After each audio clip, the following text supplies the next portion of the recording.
নতুন করে সংঘাত সহিংসতা না ঘটলেও থমথমে পার্বত্য অঞ্চল, চলছে অবরোধ, পরিবহন ধর্মঘট। অপরাধীরা ছাড় পাবে না, সম্প্রীতি রক্ষার আহ্বান উপদেষ্টাদের। সকল নাগরিকের অধিকার, তাদের ভাষা, সংস্কৃতি সবকিছুকে শ্রদ্ধা সম্মান করে একত্রে বসবাস করতে পারি, সকলের অধিকার যাতে সেখানে রক্ষা করা হয়। যুক্তরাষ্ট্র সফরে জো বাইডেনের সাথে বৈঠক হবে ডক্টর ইউনূসের। সময় না মেলায় হচ্ছে না মোদি ইউনূস আলোচনা। পূজায় ভারতে যাচ্ছে বাংলাদেশ। সিরাজগঞ্জে বৃষ্টি মাথায় বিএনপির সমাবেশ। শুধু সংস্কার নয়, বের করতে হবে রাজনৈতিক অর্থনৈতিক মুক্তির উপায়। ভার্চুয়াল বার্তায় তারেক রহমান। বাংলাদেশের মানুষের রাজনৈতিক অধিকার অর্জন যেমন আমাদেরকে করতে হবে, একইভাবে আমাদেরকে জনগণের অর্থনৈতিক যে মুক্তি সেটির ব্যাপারেও আমাদেরকে চিন্তা করতে হবে। রোববার থেকে ক্লাস শুরু ঢাকা বিশ্ববিদ্যালয়ে। তোফাজ্জল নিহতের ঘটনায় ৮ শিক্ষার্থী সাময়িক বহিষ্কার।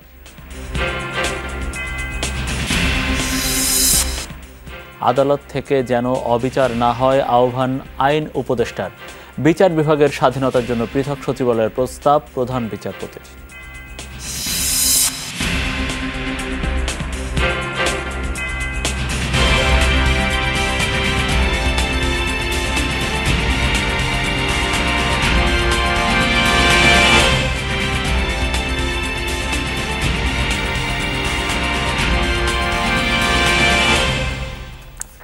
দর্শক, আপনাদের সবাইকে শুভেচ্ছা, আমন্ত্রণ যমুনা নিউজে। আপনাদের সঙ্গে আছি আমি মনিরুল ইসলাম।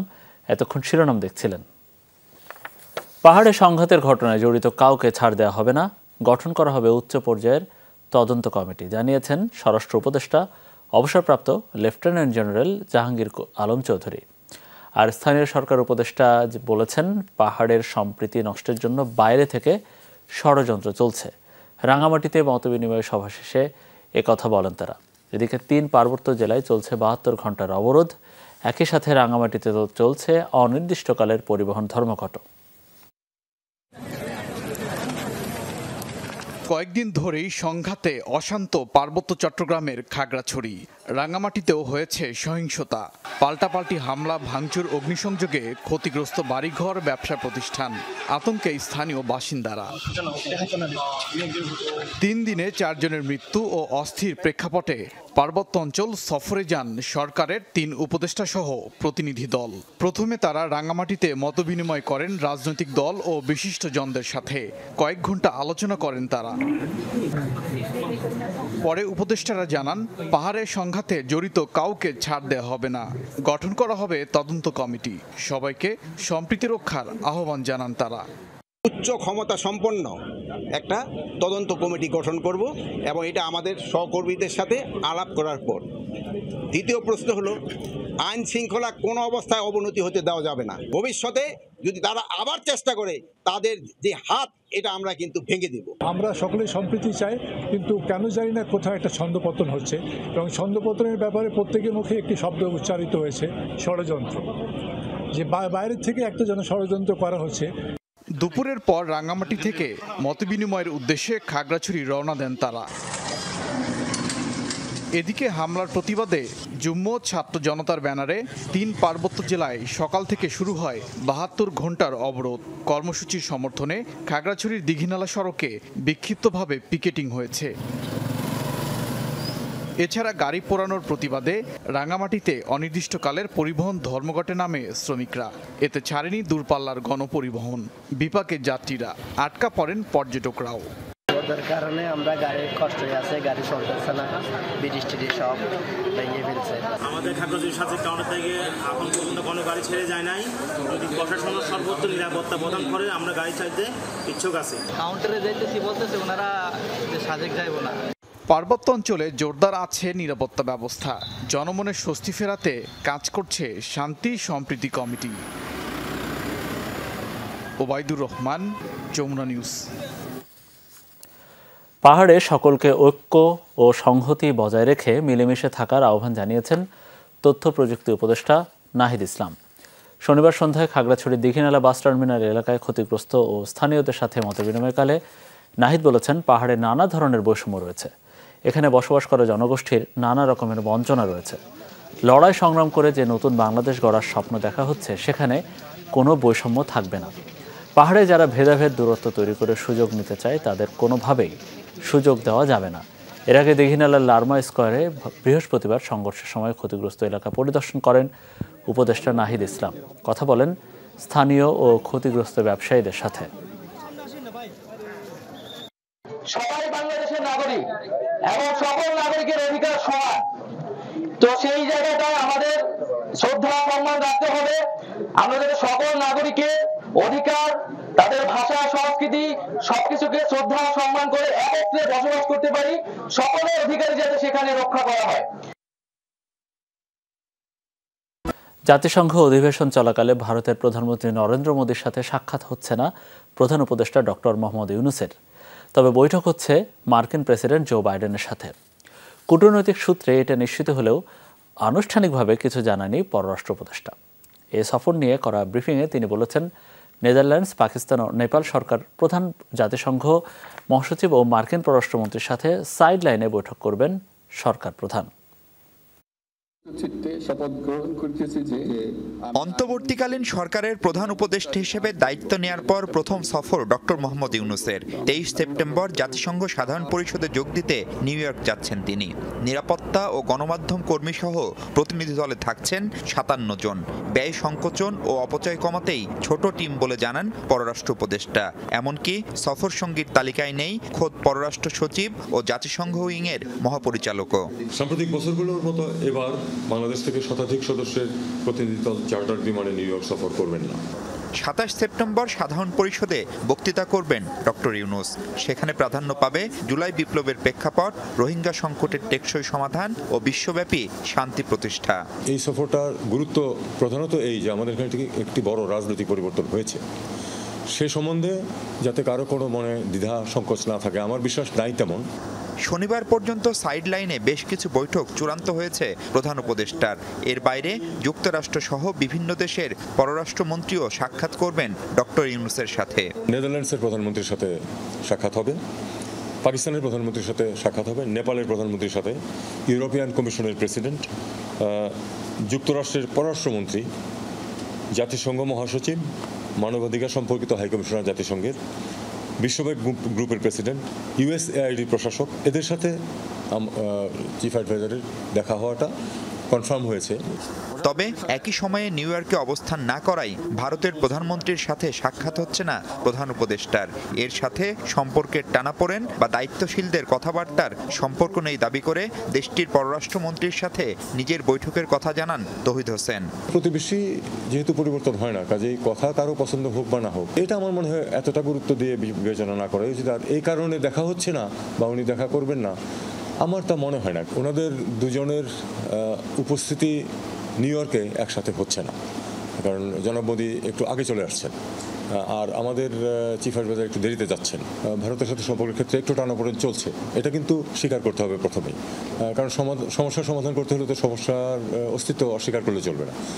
আমরা অবশ্যই চেষ্টা করবো সেই টানাপোড়েন যাতে আমরা পেছনে ফেলতে পারি এবং একটি সম্পর্ক, ওয়ার্কিং রিলেশন সৃষ্টি হয়। কিন্তু আমরা যেটা সবসময় বলে আসছি, এবং সেটা হলো যে এটাকে অবশ্যই হতে হবে সার্বভৌম সমতার ভিত্তিতে এবং পারস্পরিক শ্রদ্ধাবোধের ভিত্তিতে।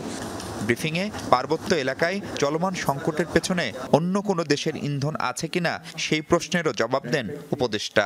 কোনো ইন্ধন আছে কিনা সেটা তো আমি জানি না। আমরা এটাকে আমাদের অভ্যন্তরীণ একটা সমস্যা হিসেবেই দেখছি এবং সেটা সমাধানের চেষ্টা করছি। আশা করি যে সাফল্য অর্জন করব, কারণ আমাদের মানুষ যারাই এখানে আহত নিহত হচ্ছেন আমাদের মানুষ। ফিলিস্তিনিদের অধিকারের পক্ষে বাংলাদেশের অবস্থান আগের মতোই বলে জানান তৌহিদ হোসেন। সংক্ষিপ্ত সফর শেষে 27 সেপ্টেম্বর ঢাকায় ফিরবেন প্রধান উপদেষ্টা। মাহফুজ মিশু, যমুনা নিউজ, ঢাকা। দুর্গাপূজা উপলক্ষে ভারতে 3000 টন ইলিশ রপ্তানির অনুমোদন দিয়েছে বাংলাদেশ সরকার। শনিবার বাণিজ্য মন্ত্রণালয় ইলিশ রপ্তানির অনুমতি দিয়ে একটি প্রজ্ঞাপন জারি করেছে। এতে বলা হয়, বিভিন্ন রপ্তানিকারকদের আবেদনের প্রেক্ষিতে শর্ত সাপেক্ষে ইলিশ রপ্তানির অনুমোদন দেওয়া হয়েছে। এর আগে দুর্গাপূজাকে সামনে রেখে ইলিশ মাছ চেয়ে বাংলাদেশ সরকারকে চিঠি দিয়েছিল ভারতের ফিশ ইম্পোর্টার্স অ্যাসোসিয়েশন। গত 9 সেপ্টেম্বর অন্তর্বর্তী সরকারের প্রধান উপদেষ্টা বা পররাষ্ট্র উপদেষ্টা বরাবর চিঠি দেওয়া হয়। তথ্য অনুযায়ী 2022 থেকে 23 অর্থবছরে 1300 টনের বেশি ইলিশ রপ্তানি করেছে বাংলাদেশ।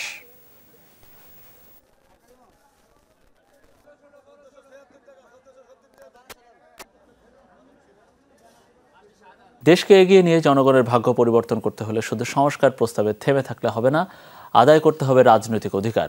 সিরাজগঞ্জে জনসভায় মন্তব্য করেছেন বিএনপির ভারপ্রাপ্ত চেয়ারম্যান তারেক রহমান। বলছেন, যতদিন মানুষের ভোটের অধিকার নিশ্চিত না হবে ততদিন আন্দোলন চালিয়ে যাবে বিএনপি। বিস্তারিত সিরাজগঞ্জ থেকে সহকর্মী শরীফুল ইসলাম খানের রিপোর্টে। যমুনার তীর ঘেঁষা বিস্তৃত জনপদ সিরাজগঞ্জের বেলকুচি, চৌহালি আর এনায়েতপুর থানা জুড়েই বিএনপি নেতাকর্মীদের সরব উপস্থিতি। প্রচণ্ড রোদ আর ভ্যাপসা গরম উপেক্ষা করে কেউ এসেছেন নদীপথে, কেউ বা সড়ক পথে। জনাব তারেক রহমান আমাদের মাঝে, তিনি আজকে সরাসরি আমাদের সাথে কথা বলবেন। আমরা এসেছি, আমি আইসি মনে করেন জিয়া রহমানের আমলটা ভোট দেই বা তারেক জিয়ার দেখার জন্য আমি আইসি। আমাদের প্রত্যাশা হলো একটি নিরপেক্ষ নির্বাচন। গণতান্ত্রিক সংগ্রামে হতাহতদের পরিবারকে আর্থিক সহায়তা দিতে সিরাজগঞ্জ ৫ সংসদীয় আসনে বিএনপির এই সমাবেশ। শেখ হাসিনা সরকার পতনের পর থেকে ধারাবাহিকভাবেই জেলায় জেলায় এমন কর্মসূচি পালন করছে দলটি। এই সমাবেশে উপস্থিত নেতাকর্মীরা বলছেন, ছাত্র জনতার বিপ্লবের মধ্য দিয়ে শেখ হাসিনার সরকারের পতন হলেও পট পরিবর্তনের পেছনে অর্থাৎ পরিপ্রেক্ষিত রচনায় বিএনপি নেতাকর্মীদের অনেক বড় ভূমিকা ছিল। সে কারণে সবাই মিলে ঐক্যবদ্ধভাবে থাকতে হবে এবং একটা গণতান্ত্রিক প্রক্রিয়াকে এগিয়ে নিতে সবার সহযোগিতা চেয়েছেন মাঠ পর্যায়ের নেতা কর্মী সমর্থকরা। বিকেল ৪টার কিছু পর অনলাইনে যুক্ত হন অনুষ্ঠানের প্রধান অতিথি বিএনপির ভারপ্রাপ্ত চেয়ারম্যান তারেক রহমান। একে একে বক্তব্য দেন কেন্দ্রীয় নেতারা। যে বিএনপিকে নির্বাচনে না নিয়ে এসে শেখ হাসিনা ভুল করেছে। কিন্তু হঠাৎ করেই কালো মেঘে ছেয়ে যায় পুরো আকাশ, শুরু হয় দমকা হাওয়া। ৪:৩০ থেকে মুষলধারে বৃষ্টি চলে প্রায় ঘণ্টাখানেক। দিক বিদিক ছোটেন বিএনপি কর্মী সমর্থকরা। এরপর আবারও মাঠে জড়ো হন বিএনপি নেতাকর্মীরা। বক্তব্য রাখেন দলের ভারপ্রাপ্ত চেয়ারম্যান। আমরা মানুষের যে অধিকার, ভোটের যে অধিকার, যেই অধিকারকে পুনঃপ্রতিষ্ঠিত করতে চাই আমরা। কারণ একজন রাজনৈতিক কর্মী হিসাবে, একটি রাজনৈতিক দল হিসাবে আমরা বিশ্বাস করি, যখন দেশে জনগণের কাছে জবাবদিহিমূলক, জনগণের সামনে জবাবদিহিমূলক একটি ব্যবস্থা থাকবে, তখনই যারা সরকার পরিচালনা করবে তারা জনগণের কথা চিন্তা করবে। জনগণের মুক্তির জন্য প্রস্তাবিত সংস্কারের পাশাপাশি রাজনৈতিক অধিকার নিশ্চিত করা জরুরি বলে মনে করেন ভারপ্রাপ্ত চেয়ারম্যান তারেক রহমান। শুধুমাত্র আমরা যে সকল সংস্কার প্রস্তাব করেছি সেই সকল সংস্কার প্রস্তাবেই থেমে থাকলে চলবে না। আমাদেরকে সেই সাথে বাংলাদেশের মানুষের রাজনৈতিক অধিকার যে অর্জন, সেই অধিকার অর্জন যেমন আমাদেরকে করতে হবে, একইভাবে আমাদেরকে জনগণের অর্থনৈতিক যে মুক্তি সেটির ব্যাপারেও আমাদেরকে চিন্তা করতে হবে। অঙ্গীকার করেন, সুষ্ঠু ভোটে ক্ষমতায় এলে জনগণের কল্যাণে সবসময় নিবেদিত থাকবে বিএনপি। শরীফুল ইসলাম খান, যমুনা নিউজ, সিরাজগঞ্জ। ঢাকা বিশ্ববিদ্যালয়ের আবাসিক হলে গণপিটুনিতে তোফাজ্জল হত্যার ঘটনায় অভিযুক্ত ৮ শিক্ষার্থীকে সাময়িক বহিষ্কারের কথা জানিয়েছে প্রক্টর অধ্যাপক সাইফুদ্দিন আহমেদ। তবে এখনই ছাত্র রাজনীতি নিষিদ্ধের চূড়ান্ত সিদ্ধান্ত হয়নি বলেও জানিয়েছেন তিনি। বলেন, রোববার থেকে ক্লাস শুরু হবে। এদিকে বিশ্ববিদ্যালয়ে এভাবে মানুষ হত্যার ঘটনায় ক্ষোভ জানিয়েছেন শিক্ষকরা। শিক্ষক নেটওয়ার্কের ব্যানারে হয় প্রতিবাদ সমাবেশ। তোফাজ্জল হত্যার দায় বিশ্ববিদ্যালয় প্রশাসন ও হলের হাউস টিউটররা এড়াতে পারেন না বলেও জানান বক্তারা। দায় আমরা কি করে এড়াবো, কি করে আমরা এড়াচ্ছি, এবং যেহেতু আমরা এড়াচ্ছি সুতরাং এই বিষয়টা সবার সামনে আসা প্রয়োজন, যেটা এড়ানোর মতো কোনো স্লিপ না। কিন্তু মনোবিজ্ঞান হিসাবে আমি যেটা বুঝেছি, এই মানুষগুলো যারা এই কাজটা করেছে তারা চরমভাবে অসুস্থ, মানসিকভাবে অসুস্থ। ঢাকা বিশ্ববিদ্যালয় হল প্রশাসন তার আসন বাতিল করার পদক্ষেপ নিয়েছে। ঢাকা বিশ্ববিদ্যালয় কর্তৃপক্ষ ঠিক আজকে সকালবেলায় ওই ৮ জনকে সাময়িক বহিষ্কারের আদেশ জারি করেছে।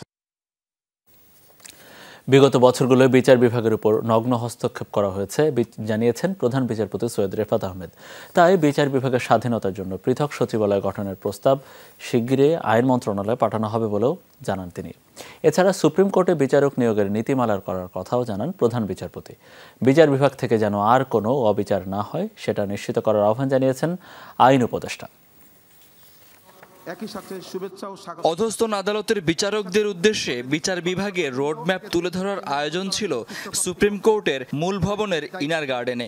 সকালে আয়োজিত এই সভায় বিচার বিভাগ থেকে দুর্নীতি দূর করার প্রত্যয় জানান অ্যাটর্নি জেনারেল। শুদ্ধি অভিযানের মাধ্যমে বিচার বিভাগের সকল স্তর থেকে দুর্নীতি নির্মূল করা সংশ্লিষ্ট কর্তৃপক্ষের নৈতিক দায়িত্ব এবং বড় চ্যালেঞ্জ বলে আমি বিশ্বাস করি। সভায় বিচার বিভাগ সংস্কারে বেশ কিছু প্রস্তাবনা তুলে ধরেন প্রধান বিচারপতি। বিগত বছরগুলোতে বিচার বিভাগের উপর নগ্ন হস্তক্ষেপ করা হয়েছে, তাই নতুন এই বাংলাদেশে আমরা এমন একটি বিচার বিভাগ গড়তে চাই যেটি বিচার বিভাগ এবং সততা ও অধিকার বোধের নিশ্চয়তার একটি নিরাপদ দুর্গে পরিণত হবে। প্রধান বিচারপতি জানান, সুপ্রিম কোর্টে বিচারক নিয়োগের নীতিমালাও করা হবে। বর্তমানে বিচারকগণের পদায়ন ও পদোন্নতির ক্ষেত্রে কোনো ঘোষিত নীতিমালা নেই, ফলে পদায়ন ও পদোন্নতির ক্ষেত্রে অনেক সময় বিচারকগণ বৈষম্যের শিকার হয়েছেন। আমি এই বিষয়টি একটি যথোপযুক্ত নীতিমালা দ্রুত প্রণয়ন করব। আইন উপদেষ্টা বলেন, বিচার বিভাগ ব্যবহার করে মানুষকে হয়রানি করার সংস্কৃতি থেকে বের হয়ে আসতে হবে। ফ্যাসিস্ট সরকার গায়েবী মামলা এবং ঢালাও মামলার একটা কালচার শুরু করেছিল। আমরা সেটা থেকে বের হতে চাই, মানুষকে যতটা পারা যায় হয়রানি থেকে মুক্তি দেন। সভায় সারা দেশের প্রায় 2000 বিচারক অংশ নেন। বিচার বিভাগের অভিভাবক হিসাবে শাকিল হাসান, যমুনা নিউজ, ঢাকা। যখন বিচারক ও বিচার বিভাগে আওয়ামী লীগ সরকার রাষ্ট্রীয় প্রতিষ্ঠানগুলোর যে দলীয়করণ করেছিল তার প্রভাব এখনও আছে, তাই যতই সংস্কার করা হোক না কেন সঠিক বাস্তবায়ন নিয়ে শঙ্কা জানিয়েছেন উপদেষ্টা রেজওয়ান হাসান। এদিকে বিভক্তির রাজনীতি পরিহারের পরামর্শ দিয়েছেন ডক্টর বদিউল আলম মজুমদার। রাজনৈতিক দলগুলোকে আস্থায় রেখে সংস্কারের রোডম্যাপ ঘোষণা এবং দ্রুত নির্বাচনের আহ্বান জানিয়েছেন রাজনৈতিক দলগুলো। ছাত্র জনতার গণ অভ্যুত্থানে নতুন বাংলাদেশ। অন্তর্বর্তীকালীন সরকার গঠনের পর শুরু হয়েছে রাষ্ট্র সংস্কারে নতুন স্বপ্ন বাস্তবায়নের প্রক্রিয়া, কিন্তু সরকারের কার্যক্রম নিয়ে রাজনৈতিক দলগুলোর মধ্যে চলছে নানা আলোচনা সমালোচনা। স্বৈরাচারের আমলা দিয়ে বিপ্লবী সরকার চলতে পারে না। এরই প্রেক্ষিতে দুঃসময়ের কণ্ঠস্বর, স্বপ্ন ও বাস্তবতা শীর্ষক সংলাপের আয়োজন করে centre for governance studies CGS। গত 15 বছরে বিগত সরকারের নির্যাতনের শিকার ব্যক্তি, রাজনৈতিক নেতারা ভবিষ্যৎ বাংলাদেশকে কিভাবে দেখতে চায় মতামত তুলে ধরেন। রাজনীতিতে টাকা আয়ের পথ বলেন, গণ অভ্যুত্থানের পেছনে ছিল 15 বছরের জমে থাকা জনক্ষোভ, কিন্তু গঠিত অন্তর্বর্তীকালীন সরকারের সাথে জনসম্পৃক্ততা নেই। তাই সংস্কার কার্যক্রম দ্রুত ও জাতীয় ঐক্যমত্যের ভিত্তিতে করার পরামর্শ দেন বিভিন্ন দলের নেতারা। কোন পুলিশের জার্সি চেঞ্জ হবে না, পুলিশের লোগো চেঞ্জ হবে, স্টেডিয়ামের নাম পরিবর্তন হবে, এগুলি মুখ্য ব্যাপার না। মুখ্য ব্যাপার যেটা, সেই সংস্কারের এখন পর্যন্ত আমরা রোডম্যাপ পাইনি, আমরা জানি না। এমন মানুষ সরকারে থাকা উচিত যাদের সাথে মানুষের কানেক্টিভিটি আছে। Either that could be politician, সমাজে গ্রহণযোগ্য, সবগুলো পক্ষ যাতে এই গণতান্ত্রিক ঐক্যমত্যের মধ্যে থাকে, না হলে আমরা বিপদের মধ্যে, ঝুঁকির মধ্যে পড়ব। এখনো ফ্যাসিস্টের দোসর শক্তি, তার দেশি বিদেশি সমস্ত সমর্থকরা তারা সক্রিয় আছে। প্রাতিষ্ঠানিক দলীয়করণের কারণে সংস্কার করলেও সেটার সঠিক বাস্তবায়ন নিয়ে সন্দিহান খোদ উপদেষ্টা সৈয়দা রিজওয়ানা হাসান।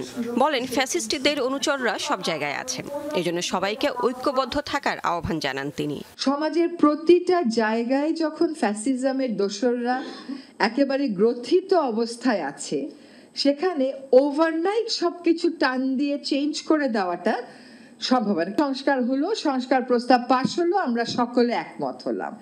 এটা বাস্তবায়ন করবে কারা? যে লোকগুলো বাস্তবায়ন করবে তারা তো প্রায় সকলেই রয়ে যাচ্ছেন। বিভক্তির রাজনীতি শুরু হলে সুশাসন প্রতিষ্ঠার যে সুযোগ এসেছে তা ব্যর্থ হবে মনে করেন বদিউল আলম মজুমদার। আন্দোলনের সফলতা ধরে রাখতে গণমাধ্যম, সুশীল সমাজ সহ সবাইকে দায়িত্ব পালনের আহ্বান জানিয়েছেন তিনি। টেনে নামানোর যে প্রচেষ্টা, এই প্রচেষ্টার থেকে যদি উঠতে না পারি, তাহলে কিন্তু আমাদের এই সম্ভাবনাও কিন্তু বাস্তবে রূপায়িত হবে না। ক্ষমতা যাতে অপব্যবহার না হয় তার জন্য নজরদারিত্বের কাঠামো থাকতে হবে। অন্তর্বর্তী সরকারকে সংস্কার কার্যক্রমে অগ্রাধিকার ঠিক করে দ্রুত নির্বাচন দেওয়ার আহ্বান জানিয়েছেন আলোচকরা। লাভলি বিথি, যমুনা নিউজ, ঢাকা। সরকারকে বেকায়দায় ফেলতে পার্বত্য অঞ্চলে সংঘাতের মতো ঘটনা ঘটছে বলে মন্তব্য করেছেন বিএনপি মহাসচিব মির্জা ফখরুল ইসলাম আলমগীর। এজন্য সরকারকে রাজনৈতিক দলগুলোর সঙ্গে পরামর্শের আহ্বান জানিয়েছেন তিনি। বলেছেন, এই সরকার দীর্ঘ সময় ক্ষমতা ধরে রাখার চেষ্টা করলে তা হবে বড় ভুল। দ্রুততম সময়ে নির্বাচিত সরকারের কাছে দায়িত্ব ছেড়ে দেওয়ারও আহ্বান জানান ফখরুল। বুধবার থেকেই অস্থিরতা তৈরি হয় পার্বত্য চট্টগ্রামের খাগড়াছড়িতে। একদিন পর তা রাঙামাটিতেও ছড়িয়েছে। বিএনপি মহাসচিব বলছেন, এগুলো কোনো বিচ্ছিন্ন ঘটনা নয়। অন্তর্বর্তী সরকারকে বেকায়দায় ফেলতেই সুযোগ নিচ্ছে একটি পক্ষ। পার্বত্য চট্টগ্রামের ঘটনাটাকে আমি কোনো বিচ্ছিন্ন ঘটনা মনে করি না। শূন্যতার সুযোগ নেওয়া, ভারতবর্ষে মণিপুরের যে বিদ্রোহ, সবগুলোকে যদি আপনি আনেন, ভেরি সিগনিফিকেন্ট, নিঃসন্দেহে একটা part of destabilising the ruling government. যে সুফল আমরা অর্জন করেছি, সুফলটাকে নস্যাৎ করা। সবচেয়ে বড় কথা হচ্ছে যে একটা বিরাজনীতিকরণের প্রক্রিয়াকে শুরু করার চেষ্টা করা। দলের চেয়ারপারসনের কার্যালয়ে মহাসচিব বলেন, আওয়ামী লীগ শান্তি চুক্তি করলেও সমস্যার সমাধান করেনি। এখনকার ঘটনায় সরকারকে দ্রুত সিদ্ধান্ত ও পদক্ষেপ নিতে পরামর্শ দেন তিনি। বলেন, অভিজ্ঞতা ও রাজনৈতিক ঘাটতি কমাতে দলগুলোর সাথে পরামর্শ করতে পারেন তারা। আওয়ামী লীগ গভর্নমেন্ট এত কথা বলেছে, চুক্তি করেছে, তারাও কিন্তু সেই প্রবলেমটা সলভ করেনি। কিন্তু যারা দায়িত্বে আছেন, দ্য ব্যুরোক্রেটস মেইনলি, তাদের কিন্তু একটা দায়িত্ব হচ্ছে গভর্নমেন্টকে প্রপারলি অ্যাডভাইস করা। এদের অভিজ্ঞতার অভাব আছে রাজনৈতিক প্রবলেমগুলোকে হ্যান্ডেল করার। তাদের ডিসিশন নিতে দিলেই হচ্ছে। মেইন পলিটিক্যাল পার্টিগুলোর সঙ্গে তাদেরকে কথা বলতে হবে। আমরা তো বলে এসেছি যে আমাদেরকে ডাকেন, কথাটা তো কথাই বলেন আমাদের সঙ্গে। অন্তর্বর্তী সরকারের ওপর আস্থার কথা আবারও জানান মির্জা ফখরুল। বলেন, বিরাজনীতিকরণ দেশের জন্য ভালো হবে না। এটা কখনোই আপনার কাজে দেবে না, এবং যেমন অতীতেরটাও দেয়নি, এবারও দিক না। And that will be dangerous for the country, for the nation. ওটা আরেকটা আপনার সমস্যা তৈরি হবে বড় রকমের। সংবিধান পরিবর্তন করতে হলে আগে বুঝতে হবে মানুষ কি চায়। সংস্কার তো করবেন মানুষের, দেশের প্রতিষ্ঠানগুলো, তাই না? তো সেই প্রতিষ্ঠানগুলোকে মানুষ কিভাবে দেখতে চায়, সেইগুলোর জন্য তো আপনার উচিত ছিল, আমি যেটা মনে করি, যে আগে রাজনীতিবিদদের সঙ্গে কথা বলা। এখন ওনাদের প্রস্তাব যে আগে ওরা সংস্কার তৈরি করবে, হ্যাঁ, প্রস্তাব নিয়ে তারপর তারা পলিটিক্যাল পার্টিগুলোর সঙ্গে কথা বলবে, তারপরে আবার করবে। That will take a long time. এটা একটা আছে। দুটো হচ্ছে যে আপনি প্রথমেই কিন্তু জনগণ থেকে বিচ্ছিন্ন হচ্ছেন। সাবেক প্রধানমন্ত্রী শেখ হাসিনার ফোনালাপ অস্থিরতা সৃষ্টি করছে উল্লেখ করে মির্জা ফখরুল বলেন, তাকে দেশে ফিরে হত্যাকাণ্ডের বিচারের মুখোমুখি হতে হবে। উনি যদি সত্যিকার অর্থেই রাজনীতিবিদ হন, ওনার উচিত হবে নিজে এসে আপনার এখানে ফেস করা এই সমস্ত অ্যাকুজিশনগুলোকে। বিএনপি চেয়ারপারসন খালেদা জিয়া এখনও বিদেশে চিকিৎসা নিতে যাওয়ার মতো ফিট নন বলে জানান বিএনপি মহাসচিব। কেউ বুদ্ধিমান হয়, এই ধরনের গভর্নমেন্টকে দ্রুত নির্বাচিত সরকারের হাতে ক্ষমতা তুলে দেওয়া হচ্ছে সবচেয়ে বুদ্ধিমানের কাজ। Thank you. Shawkat Manzur Shanto, Jamuna news, Dhaka. Khagrachhari ও রাঙামাটিতে হামলার প্রতিবাদ করেছে সমতলের বিভিন্ন ক্ষুদ্র নৃগোষ্ঠীর ছাত্র যুব সহ সাধারণ জনতা। জাতিসংঘের অধীনে এই ঘটনা তদন্ত করে তা জনসম্মুখে প্রকাশ সহ 6 দফা দাবি জানিয়েছেন তারা। ঢাকা বিশ্ববিদ্যালয়ের রাজু ভাস্কর্যে বিক্ষুব্ধ ক্ষুদ্র নৃগোষ্ঠীর ছাত্র জনতার সমাবেশ। এতে বক্তারা খাগড়াছড়ি ও রাঙামাটির ঘটনার নিন্দা জানান। দাবি করেন, এটি স্বাভাবিক ঘটনা নয়, রয়েছে ষড়যন্ত্র। সেটা বিচ্ছিন্ন ঘটনা নয়, সেটা পরিকল্পিত হত্যাকাণ্ড। বন্ধুরা আমার, যদি পরিকল্পিত হত্যাকাণ্ড না হতো, তাহলে দিঘিনালায় যে ঘটনা ঘটেছিল, সেই জ্বর, সেই আগুন, সেই রাঙামাটিতে গিয়ে ছড়াতো না। এই পাহাড়কে আবারও অশান্ত করার চেষ্টা করা হচ্ছে, পায়তারা করা হচ্ছে। আমরা চাই এটা যাতে বন্ধ হয়।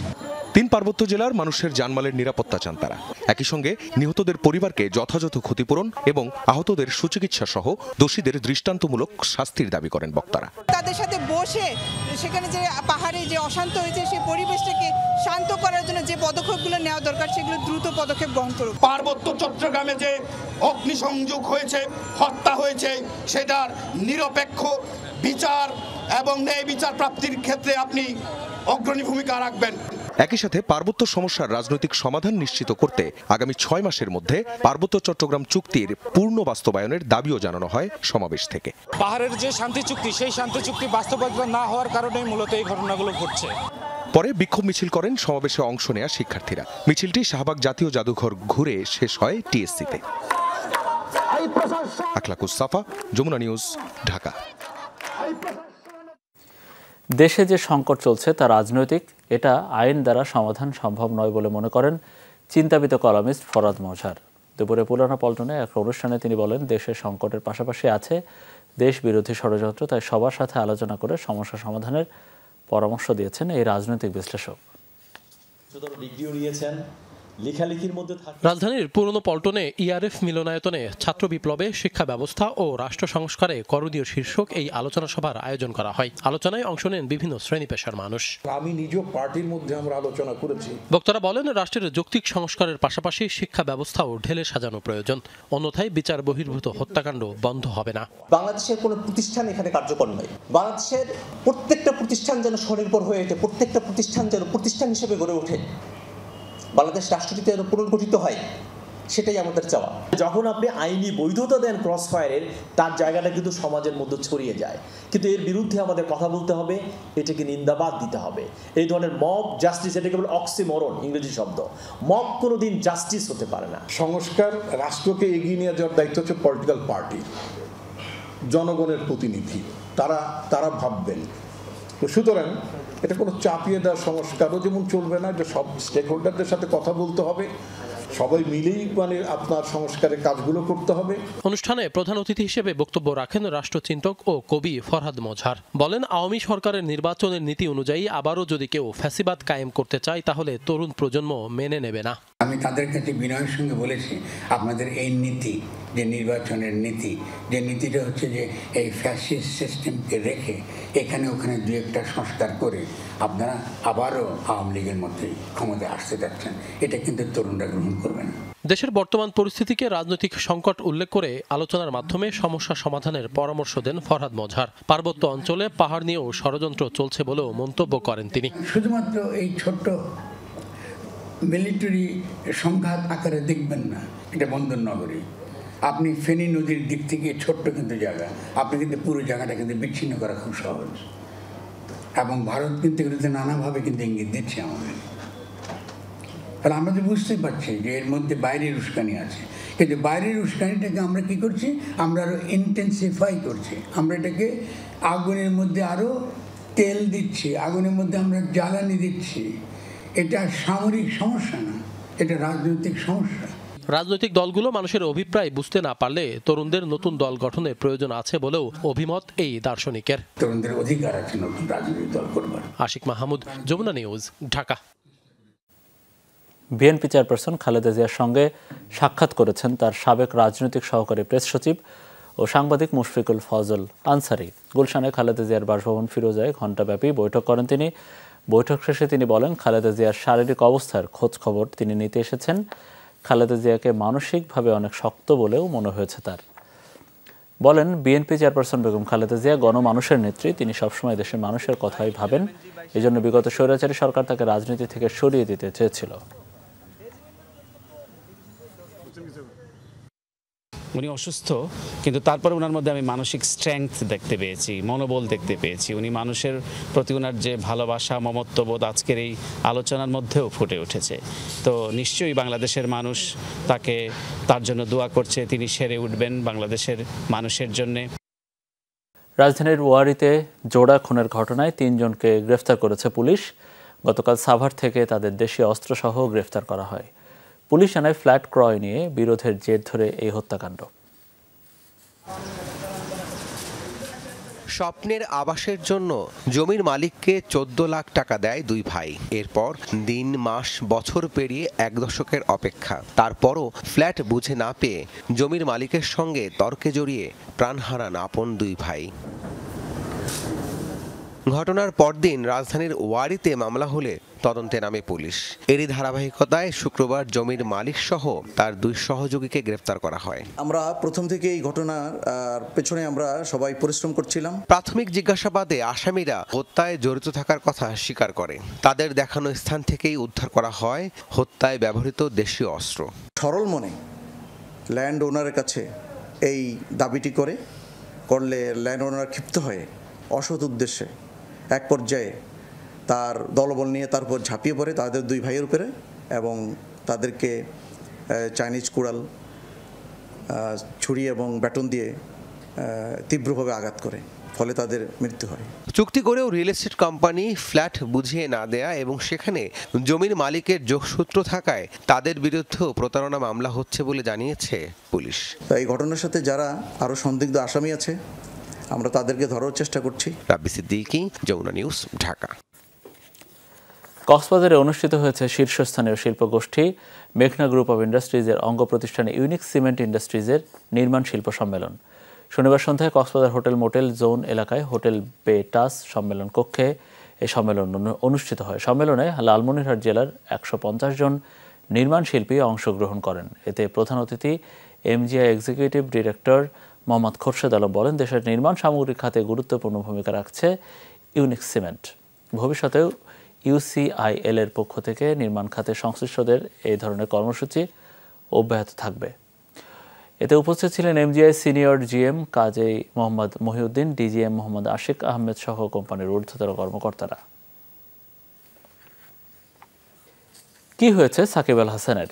ধারাভাষ্যকার মুরালী কার্তিকের দাবি, সাকিব তাকে জানিয়েছেন সাকিবের বাঁ হাতের স্পিন ফিঙ্গারে অস্ত্রোপচার করা হয়েছে, বোলিং অনুভূতিও তিনি পাচ্ছেন না।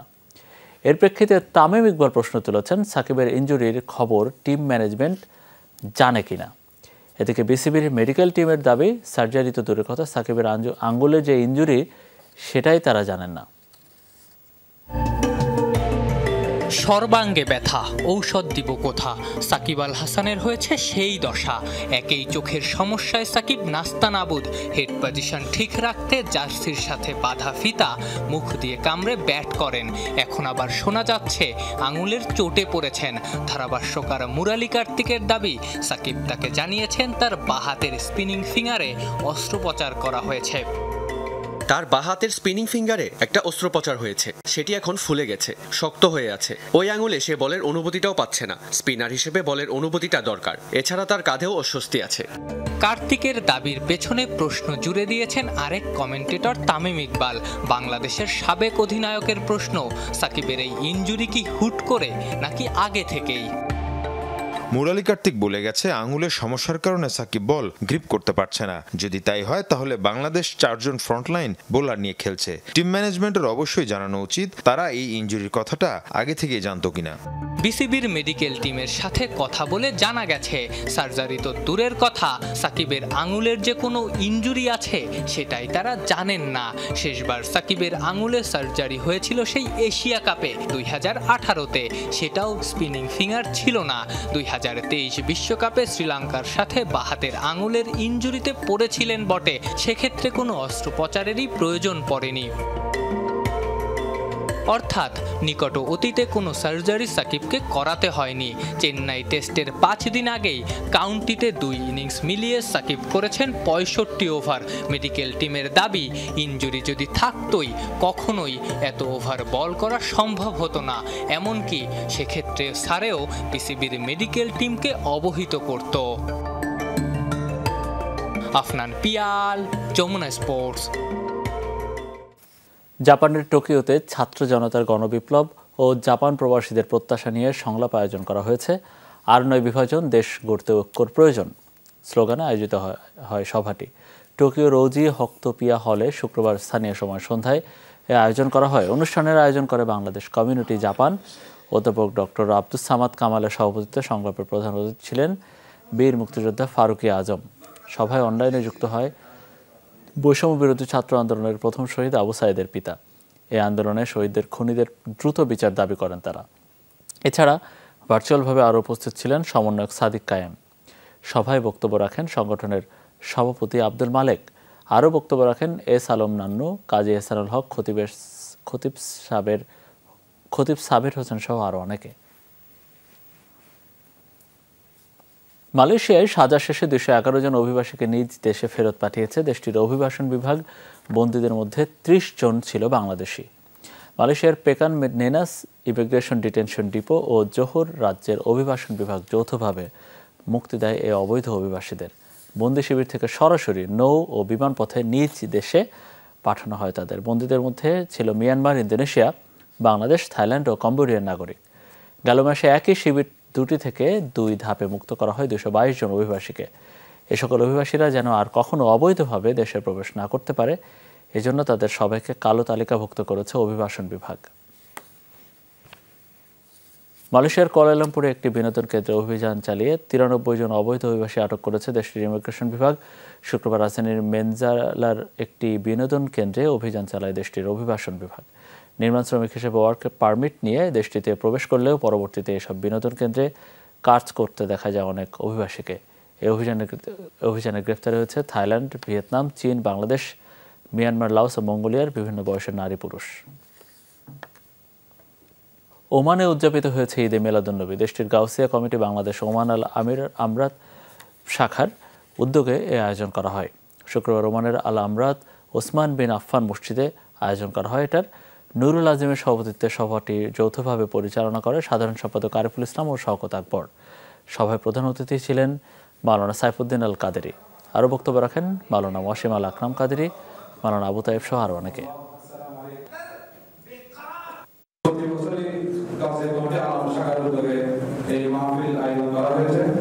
আপনাদের সবার সহযোগিতায় আমরা আগামী বছর আপনাদের সহযোগিতা কামনা করছি। বিশেষ করে বাংলাদেশের জমিনে যতগুলো সংকটময় মুহূর্ত অতিবাহিত হয়েছে সব সংকটময় মুহূর্তে গাউসিয়া কমিটি মানবতার হাত প্রসারিত করেছে। सारे लोगों के दिलों के अंदर ये तमन्ना है कि हम मदीना वाले के सच्चे आशिक बन जाएं। কাতারে যাত্রা শুরু করলো বাংলাদেশের shopping centre big buy hypermarket. গেল বৃহস্পতিবার দেশটির আল ওয়াকরা সিটিতে চালু হয়েছে শপিং মলটি। জমকালো আয়োজনের মধ্য দিয়ে ফিতা কেটে প্রতিষ্ঠানটির উদ্বোধন করেন কাতারে নিযুক্ত বাংলাদেশের রাষ্ট্রদূত মোহাম্মদ নজরুল ইসলাম। এ সময় আরও উপস্থিত ছিলেন আবদুল্লাহ আল Murad, M A Murad Hussain, Ashfaq Lincoln, Amit Khandakar সহ আরও অনেকে। পোশাক শিল্পের উন্নয়নে দেশ বিদেশে অবদান রাখা বাংলাদেশের শ্রমিক ও বিনিয়োগকারীদের ধন্যবাদ জানান রাষ্ট্রদূত। যুক্তরাজ্যে আঞ্জুমানে আল ইসলাহ ইউকে কমিউনিটির উদ্যোগে আলোচনা সভা অনুষ্ঠিত হয়েছে। সভায় আগামী 29 সেপ্টেম্বর পবিত্র ঈদে মিলাদুন্নবী উপলক্ষে বর্ণাঢ্য র্যালির আয়োজন করতে যাচ্ছে সংগঠনটি। শুক্রবার বার্মিংহামের বাংলাদেশ মাল্টিপারপাস সেন্টারের হলরুমে আয়োজিত সভায় এই র্যালির কথা জানানো হয়। সভায় উপস্থিত ছিলেন সংগঠনের সদস্য ও বিভিন্ন গুরুত্বপূর্ণ ব্যক্তিবর্গ। সভাপতি মাওলানা বদরুল হক খানের সভাপতিত্বে অনুষ্ঠানটি পরিচালনা করেন সাধারণ সম্পাদক শামীম আল মামুন রুমেল। প্রধান অতিথি ছিলেন যুগ্ম সম্পাদক মাওলানা এম এ কাদির আল হাসান। সভায় আরও উপস্থিত ছিলেন উপদেষ্টা আলহাজ কামরুল হাসান চুনু, এমদাদ হোসেন, মাওলানা হুসামউদ্দিন আল হুমায়দি সহ আরও অনেকে। যুক্তরাজ্যের লিভারপুলে শ্রীপুর ভিলেজ শিশুপল্লী প্লাসের 35 বছর পূর্তি উপলক্ষে ফান্ড রাইজিংয়ের নৈশভোজের আয়োজন করা হয়েছে। ঢাকার গাজীপুরে প্রতিষ্ঠিত এই প্রতিষ্ঠানটি মানব সেবায় নিয়োজিত আছে দীর্ঘদিন ধরে। লিভারপুলের স্থানীয় একটি রেস্টুরেন্টে আয়োজন করা হয়। আয়োজন করেন প্রতিষ্ঠানটির ট্রাস্টি সাব্বির করিম ও chair of trustee Janet Porter. পুনর্বাসিত মহিলাদের তৈরি নানান হস্তশিল্প এনে ব্রিটেনের বাজার তৈরি করায় প্রশিক্ষক রুবি পোর্টারকে দেওয়া হয় বিশেষ সম্মাননা। সভায় ট্রাস্টি সাব্বির করিম ফান্ড রাইজিং সহ আরও সব রকম সহযোগিতা করার বিষয়ে আশ্বস্ত করেন। শুধুমাত্র যে মা ও শিশু তা নয়, আমরা নারীদের আত্মনির্ভরশীল হতেও সহযোগিতা করি। আশা করি আগামীতেও আমরা এই সহযোগিতা অব্যাহত রাখতে পারব। আমরা শ্রীপুরের মা ও তাদের শিশুদের একটি সুন্দর জীবন দেওয়ার লক্ষ্যে একনিষ্ঠভাবে কাজ করে যাচ্ছি। সৌদি আরবের রিয়াদে ঈদে মিলাদুন্নবী ও জাকের পার্টির 35তম প্রতিষ্ঠাবার্ষিকী উদযাপিত হয়েছে। স্থানীয় একটি হলরুমে অনুষ্ঠানের আয়োজন করা হয়। মোহাম্মদ আরিফ মাহমুদের সঞ্চালনায় সভাপতিত্ব করেন মোহাম্মদ কামাল হোসেন। প্রধান অতিথি ছিলেন আখতার হোসেন। অনুষ্ঠানে আরও উপস্থিত ছিলেন সাখাওয়াত হোসেন সেন্টু, নাসিরুদ্দিন মুন্সি, আজিজ মহসিন, পারভেজ, রফিকুল সহ অন্যান্যরা।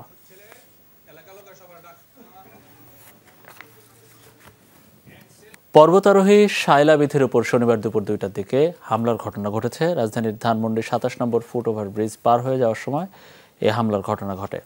এই ঘটনায় রাজধানীর শেরেবাংলা নগর থানায় সাধারণ ডায়েরি করেছেন শায়লা বিথি। অভিযোগে শায়লা বিথি বলেন, মাদার কেয়ার হাসপাতালের সামনে ফুট ওভার ব্রিজ থেকে নামার সময় হামলা হয়। এ সময় পেছন থেকে চুল ধরে টান দিয়ে নিচে ফেলে দেওয়া হয় তাকে, মারধর করা হয় তাকে। তিনি চিৎকার করলে অভিযুক্ত ব্যক্তি দৌড়ে পালিয়ে যায়।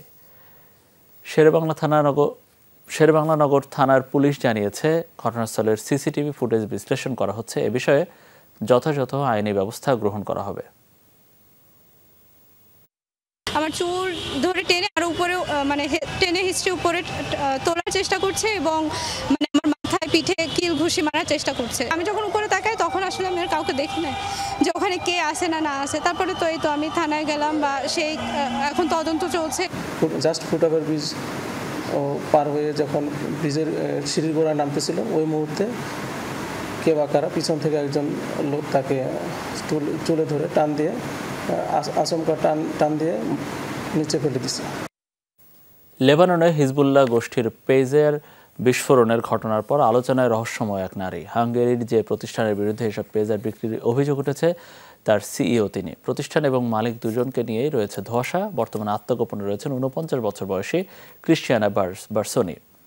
হাঙ্গেরির গোয়েন্দা সংস্থার হেফাজতে আছেন বলেও ধারণা করছে স্থানীয় কিছু গণমাধ্যম। 7টি ভাষায় পারদর্শী বার্সোনি কণা পদার্থবিদ্যায় পিএইচডি ডিগ্রিধারী। আফ্রিকা ও মধ্যপ্রাচ্যের বিভিন্ন মানবিক সংস্থায় কাজের অভিজ্ঞতা রয়েছে তার। হিজবুল্লাহ সদস্যদের কাছে থাকা প্রায় 3000 পেজার বিস্ফোরণের পর থেকেই ডিভাইসগুলোর প্রস্তুতকারক প্রতিষ্ঠান কোনটি তা নিয়ে চলছে জোর আলোচনা। ডিভাইসগুলোতে তাইওয়ানের গোল্ড অ্যাপোলোর লোগো থাকলেও তাদের দাবি এগুলো তৈরি করেছে হাঙ্গেরির বিএসসি কনসাল্টিং ফার্ম। প্রতিষ্ঠানটির কার্যক্রম নিয়ে রয়েছে নানা ধোঁয়াশা। হাঙ্গেরির রাজধানী বুদাপেস্টের যে ঠিকানা ব্যবহার করে বিএসসি নিবন্ধন করা হয়েছে সেখানে তাদের কার্যক্রমের কোনো অস্তিত্বই পাওয়া যায়নি। এমন রহস্যময় প্রতিষ্ঠানের সিইও এক নারী, যার নাম ক্রিশ্চিয়ানা বার্সোনি আর্সিডিয়াকোনো। হাঙ্গেরি ও ইতালির দ্বৈত নাগরিক এই নারীর সাম্প্রতিক জীবনযাপনও রহস্যে ঘেরা। পেজার বিস্ফোরণের পর থেকেই লোকচক্ষুর আড়ালে বার্সোনি। স্বজনদের দাবি ক্রমাগত হুমকির কারণে তাকে নিরাপদে সরিয়ে নিয়েছে হাঙ্গেরির গোয়েন্দা সংস্থা। কণা পদার্থবিদ্যায় পিএইচডি করা বার্সোনি লেখাপড়া করেছেন London school of economics and political science এবং school of oriental and African স্টাডিজে। বিজ্ঞানের শিক্ষার্থী হলেও ক্যারিয়ারের অধিকাংশ সময় কাজ করেছেন মানবাধিকার কর্মী হিসেবে। আফ্রিকা, ইউরোপ ও মধ্যপ্রাচ্যে কাজের অভিজ্ঞতা রয়েছে তার। বার্সোনির লিঙ্কড-ইন প্রোফাইলের তথ্য অনুযায়ী তিনি আন্তর্জাতিক আণবিক শক্তি সংস্থা, কেয়ার হিউম্যানিটেরিয়ান এজেন্সি ও ভেঞ্চার ক্যাপিটাল ফার্মের কৌশলগত উপদেষ্টা হিসেবে কাজ করেছেন। বিজনেস ডেভেলপার ও পরামর্শদাতা হিসেবেও বিভিন্ন সংস্থায় কাজের অভিজ্ঞতা আছে তার। বুদাপেস্টে বসবাস শুরুর আগে কাজ করেছেন প্যারিস ও ভিয়েনাতে। বুদাপেস্ট আর্ট ক্লাবের সদস্য ছিলেন, তবে গত 2 বছর যাননি সেখানে। আত্মগোপনে যাওয়ার আগেই পেজারগুলো তৈরির কথা অস্বীকার করেছেন বার্সোনি। দাবি কেবল মধ্যস্থতাকারী হিসেবেই কাজ করে তার প্রতিষ্ঠান। মোস্তফা মাহমুদ, যমুনা নিউজ। দর্শকেরা, এই ছিল আমাদের যমুনা নিউজের আয়োজনে। এতক্ষণ আমাদের সাথে থাকার জন্য আপনাদের সবাইকে অনেক অনেক ধন্যবাদ।